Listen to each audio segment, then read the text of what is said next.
Olá, hoje nós vamos falar sobre racionalidade instrumental e racionalidade substantiva. É um tema bastante interessante para nós que discutimos a administração do terceiro setor. Nós temos uma série de elementos que a sociedade contemporânea nos impõe para que nós possamos desempenhar da melhor forma as nossas atividades em sociedade. Entretanto, quando nós falamos em terceiro setor, nós temos algumas características que devem ser consideradas e analisadas numa outra perspectiva.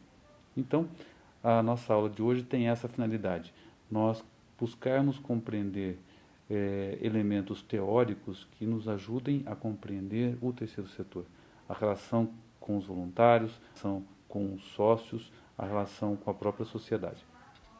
Para isso, nós traremos alguns autores que são autores de referência nessas áreas, Maurício Serva e principalmente Guerreiro Ramos, que vai nos trazer luzes teóricas para que nós possamos olhar esse contexto dentro de uma outra perspectiva. Essa charge da Mafalda, ela mostra de uma forma bastante interessante como nós somos muitas vezes induzidos a consumir produtos, serviços, a nós aceitarmos determinados modelos e padrões sociais, mesmo que sejam contrários às nossas crenças e ao nosso entendimento. Então, ela traz essa visão bastante interessante, bastante crítica com relação a esse contexto.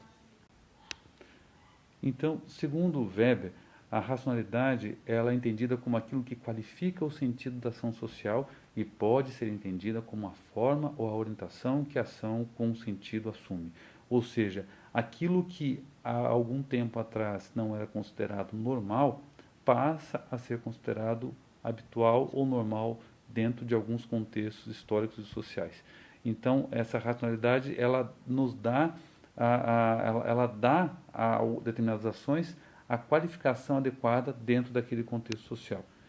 Então, e essa racionalidade ela assume proporções diferentes dentro do contexto social histórico.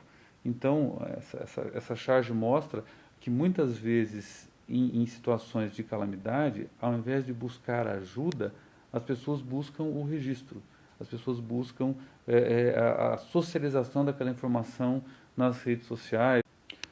Para buscar subsídios para definir o conceito de racionalidade substantiva, Guerreiro Ramos nos traz o conceito de racionalidade instrumental. Segundo ele, essa racionalidade, também chamada de racionalidade funcional, ela é definida como ação baseada no cálculo, cuja qualidade e conteúdo inerentes às ações são orientadas para o alcance de metas técnicas ou finalidades ligadas a interesses econômicos com fins almejados e pré-estabelecidos e diz respeito a condutas, eventos ou objetos para atingir determinado objetivo. Ou seja, fazendo um paralelo ou uma relação com a ética da responsabilidade de Jeremy Bentham, os fins justificam os meios. Se nós, como administradores, como gestores, tivermos determinadas metas a serem alcançadas, né, desde que as metas sejam alcançadas, nem sempre os fins utilizados são levados em consideração. Então, dentro dessa perspectiva, e essa racionalidade ela teve a sua importância principalmente no contexto das indústrias, ou seja, quando você começa a exigir que determinadas ações sejam desenvolvidas dentro de métricas pré-estabelecidas, tempos e movimentos. Né? Então, nesse contexto, deve-se levar em consideração que a racionalidade instrumental ela trouxe avanços bastante significativos para a sociedade. Entretanto, quando nós nos baseamos única e exclusivamente a partir de preceitos da racionalidade instrumental, nós temos que levar em consideração que nem sempre o conceito de certo e errado é atendido. Né? Então, você passa a criar uma terceira via, que dependerá do resultado a ser alcançado. Ou seja, quando você leva a uma conduta onde os objetivos são considerados como a parte exigida, a parte final de um trabalho, é a partir daí que você deixa de lado alguns preceitos éticos e morais. A ação instrumental, segundo Maurício Serva, baseada nos trabalhos de Guerreiro Ramos e de Habermas, é estabelecida a partir do alcance de metas técnicas ou das finalidades ligadas a interesses econômicos ou do poder social através da maximização dos recursos disponíveis e da diminuição dos prazos. Ou seja, quanto mais eficiente e eficaz for uma ação, mais adequada ela será para a organização. Se nós analisarmos esses elementos constitutivos de uma forma bastante aprofundada, Serva nos traz o conceito de cálculo, ou seja, a projeção utilitária das consequências dos atos humanos. Quando você estabelece uma métrica determinando se os atos desenvolvidos pelos gestores ou pelas pessoas que tomam as decisões poderão ter implicância na sociedade e se esses lucros forem significativos ou justificarem esses atos, né, então você passa a ter o cálculo comum desses elementos da ação instrumental. Um exemplo foi a tragédia ocorrida em Mariana, né, onde uma cidade inteira e alguma região, e nós tivemos um desastre de dimensões assim inimagináveis, aconteceram por questões de ganho, de lucro. Então, quando você começa a colocar essas questões de uma forma, a fazer essas projeções, nós estamos discutindo na perspectiva da ação instrumental. Um outro elemento trazido por Serva são os fins, ou metas de natureza técnica, econômica ou política. Né? São as ações tomadas visando o aumento de poder.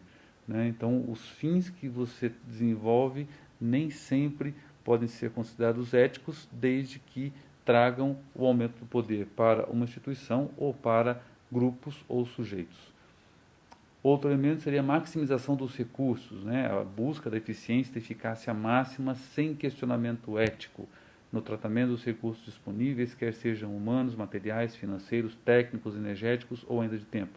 Ou seja, se eu consigo fazer com que um trabalhador produza mais, independentemente da sua satisfação, das condições de trabalho, né, da sua saúde, né, ou então quando eu consigo fazer com que um produto tenha um ganho ou aumente o seu valor de mercado, mesmo que isso implique em problemas energéticos, isso acaba fazendo com que essa ação seja considerada adequada para esse contexto. Um outro elemento seria a questão do êxito dos resultados, o alcance em si mesmo de padrões, níveis, estágios, situações que são considerados como vitoriosos face a processos competitivos numa sociedade capitalista. Ou seja, o que você verifica sempre, ao fim e ao cabo, são os resultados obtidos. Os meios passam a ser desconsiderados nessa equação. Um outro ponto é o desempenho, ou seja, é um conceito onde se busca a performance individual na realização de atividades e é centrado na utilidade, ou seja, quanto mais competitivo for o sujeito, quanto melhor for o seu desempenho, melhor será a visão desse sujeito num contexto que se paute única e exclusivamente na perspectiva da racionalidade instrumental. Outro elemento é a rentabilidade, ou seja, a medida de retorno econômico dos êxitos e dos resultados esperados. O quanto a ação trouxe de lucro para a organização, para a instituição. Esse é um ponto também considerado como vital dentro da perspectiva da ação instrumental.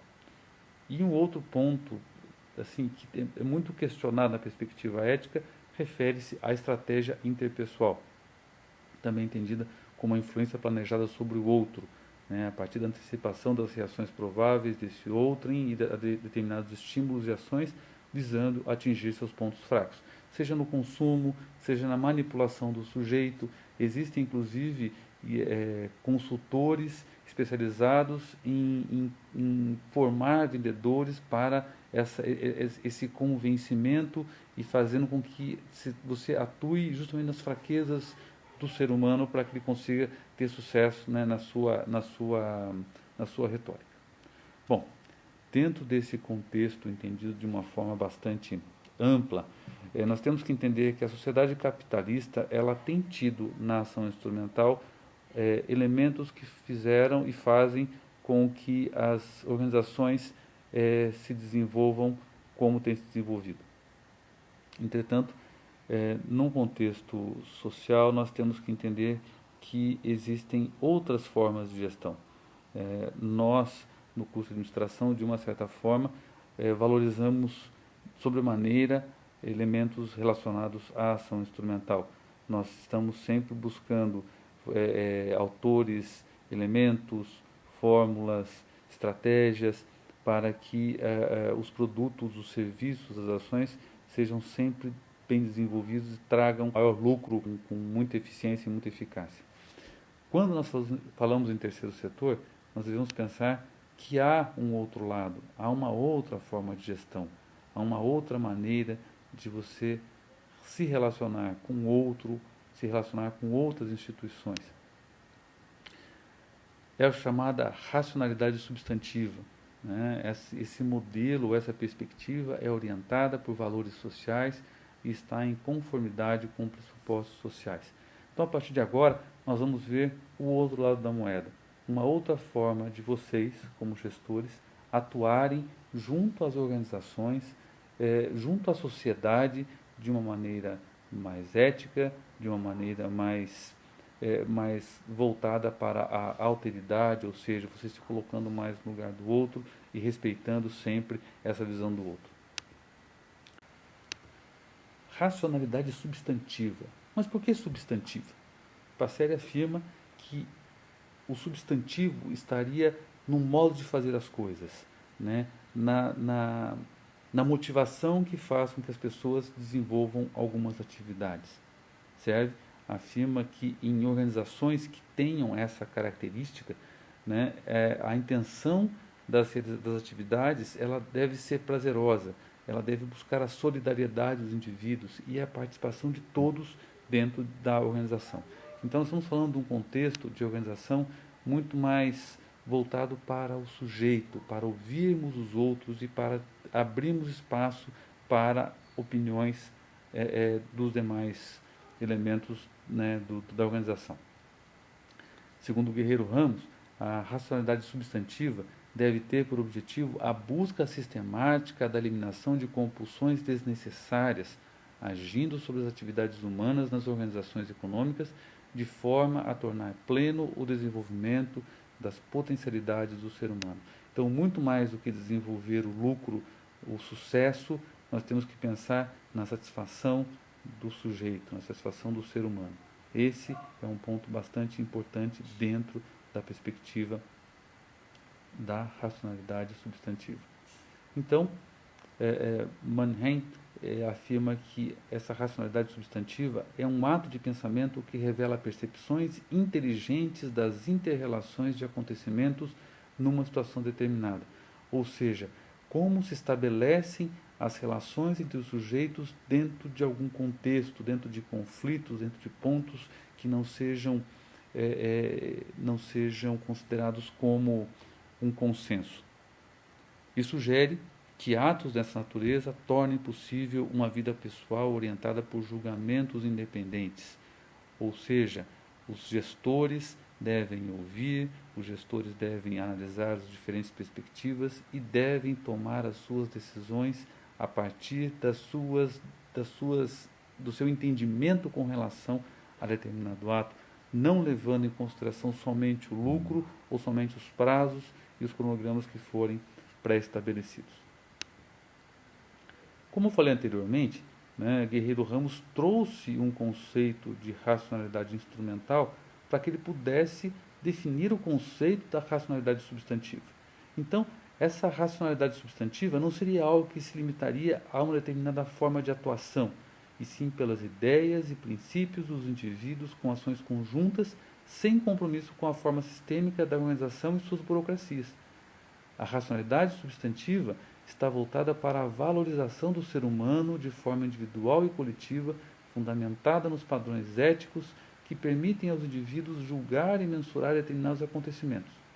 E o interessante é que, mesmo ocorrendo a diversidade de ideias entre os indivíduos de uma mesma organização, essa diversidade não gera desordem, pois a racionalidade substantiva transita com o equilíbrio dos indivíduos em relação à coletividade, com a aplicação do respeito à dignidade humana, liberdade de expressão e defesa dos valores éticos e morais. Maurício Servo define também que essa racionalidade substantiva ela promove, mesmo na diversidade do ambiente organizacional, o equilíbrio que está baseado na inter-relação proativa do indivíduo com a coletividade, expressa pelo respeito, no exercício da liberdade, numa aceitação natural do compromisso e no reconhecimento da importância dos valores éticos. Assim, pode-se afirmar que, partindo-se do indivíduo, tenta-se construir uma organização que possa viabilizar os seus anseios. Para Servo, muito mais importante do que a disponibilidade para a realização de tarefas ou a empatia é justamente a identificação com os valores pessoais e grupais de determinada organização.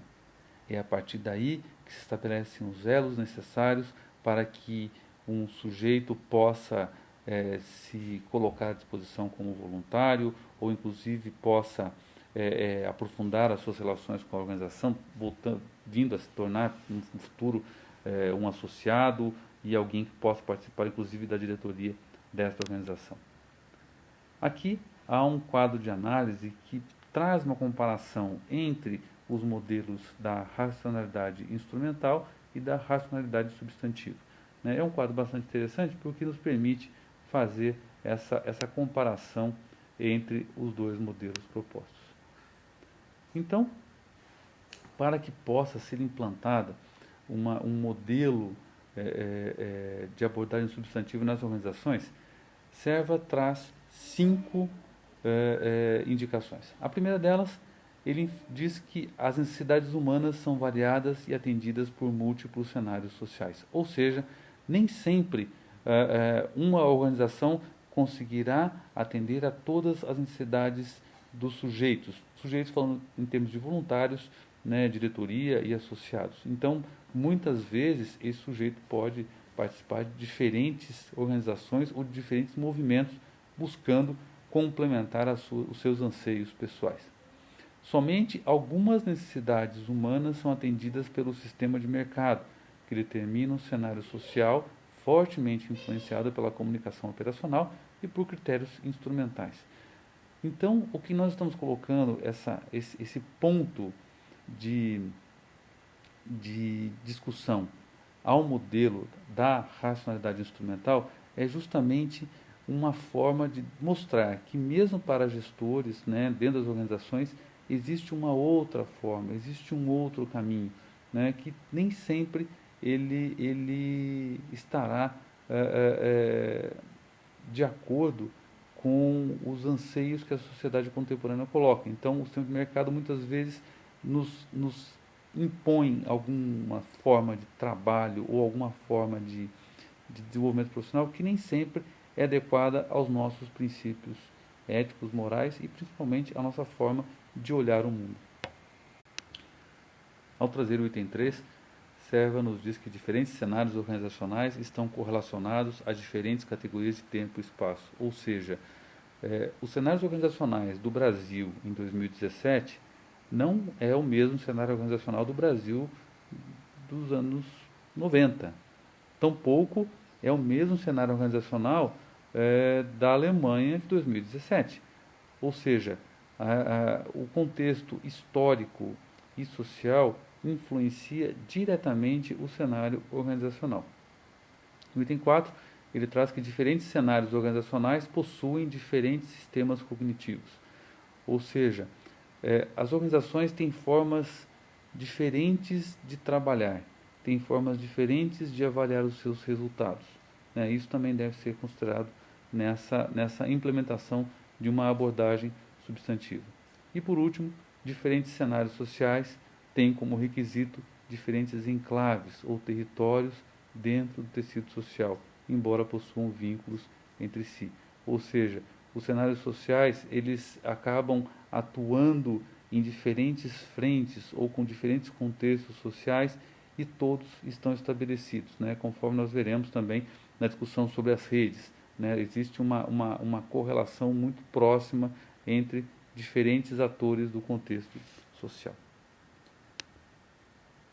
Então, para terminar, nós temos que entender que existem outras formas de fazer gestão, outras formas de nós lidarmos com pessoas, outras formas de nós lidarmos com metas, com orçamento. O que nós precisamos é simplesmente ampliar os nossos horizontes e darmos chances e condições para novos modelos de gestão. Um grande abraço a todos e eu recomendo que vocês leiam os textos indicados porque eles trarão informações muito úteis que permitirão que vocês conheçam, né, esse contexto mais a fundo. Um grande abraço.